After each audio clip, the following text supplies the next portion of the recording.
ဟင်ဂျာလူငယ်တွေအပါအဝင်ရာနဲ့ချီတဲ့ရိုဟင်ဂျာတွေဟာရခိုင်ပြည်နယ်ဘူးသီးတောင်မြို့ပေါ်မှာအေးအလိုမရှိတိုက်ပွဲအလိုမရှိစာရန်နေကင်ဆွဲပြီးမြန်မာရိုဟင်ဂျာနှစ်ဘာသာနဲ့မတ်လ19ရက်နေ့ကကြွေးကြော်ဆန္ဒပြခဲ့ကြပါတယ်။အစ္စလမ်ဘာသာရေးခေါင်းဆောင်နဲ့လူကြီးပိုင်းတွေမပါဝင်ပဲလူငယ်အများစုဆန္ဒပြတာဖြစ်တယ်လို့ဒေသခံတချို့ကပြောပြီးအဲ့ဒီအထက်မှာဘူးသီးတောင်ဒေသခံတွေပါဝင်တာမတွေ့ရဘူးလို့ပြောပါတယ်။ဘူးသီးတောင်မှာဒီလိုရိုဟင်ဂျာတွေဆန္ဒပြတာဟာပထမဆုံးဖြစ်ပြီးစစ်ကောင်စီကပြုလုပ်ခိုင်းတာဖြစ်နိုင်တယ်လို့လည်းဒေသခံတွေကပြောပါတယ်။ရိုဟင်ဂျာတွေကိုစစ်ကောင်စီကကား8စီးနဲ့ဘူးသီးတောင်မြို့ပေါ်ခေါ်လာတာဖြစ်ပြီးဆန္ဒပြပွဲပြီးတဲ့နောက်မှာပြန်လည်ထွက်ခွာသွားတာကိုတွေ့မြင်ရတယ်လို့ဆိုပါတယ်။ဆန္ဒပြပွဲနဲ့ပတ်သက်လို့ဒေသခံတူပြောတာက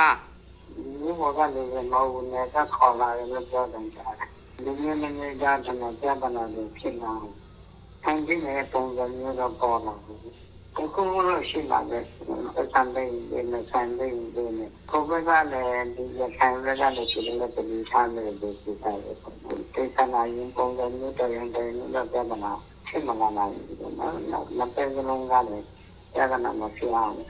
ကျိုးရတဲ့လူတွေရှိ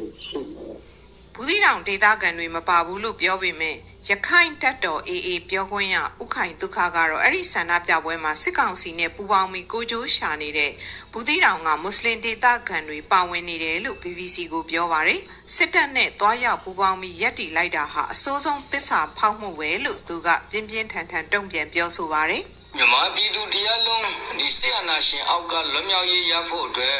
တော့ကျွန်တော်တို့ဘဝတွေအသက်တွေသွေးတွေရွှေတွေမျက်ရည်တွေနဲ့ဒီအရင်နှီးပြုပြီးတော့တိုက်ပွဲဝင်နေကြတဲ့အချိန်မှာဒီမကြခင်ကမှဆီယနာရှင်တွေရဲ့လူမျိုးတုံးတပ်ဖြတ်မှုခံခဲ့ရတယ်ဆိုတဲ့သူတွေကနော်သူတို့ကိုအစုလိုက်ပြုံလိုက်တပ်ဖြတ်ခဲ့တဲ့လူသားသမားတွေဘက်ကတွားရောက်ရပ်တည်တယ်ဆိုတာကတော့ဒါသမိုင်းမှာဆိုးဝါးဆုံးသစ္စာဖောက်မှုဖြစ်ပါတယ်တစ်ဖက်မှာဒီသူတို့ရဲ့အနာဂတ်ကံကြမ္မာကိုသူတို့ကိုယ်တိုင်အဆုံးဖြတ်ပေးတာလေးဖြစ်ပါတယ်